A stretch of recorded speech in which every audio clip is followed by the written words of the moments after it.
സ്വാമി പള്ളിക്കെട്ട് തങ്കനില താമരയിൽ താമസിക്കും തായ്മൊഴിയെ മന്ത്രമണി കോർത്തെടുത്ത് മാലയിട്ട് മല ചവിട്ടാൻ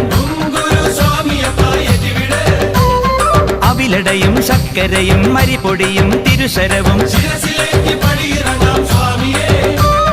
പാദമുട്ട് ദേഹമുട്ട് കർമ്മമുട്ട് മുട്ടറുത്ത്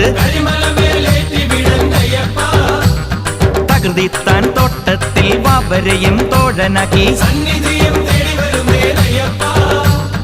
എരുമേലി പേട്ട കെട്ടി പേട്ടത്തുള്ളി പാട്ടുപാടി ചെറുകടുത്ത സ്വാമിയും പെരിയ കടുത്ത സ്വാമിയും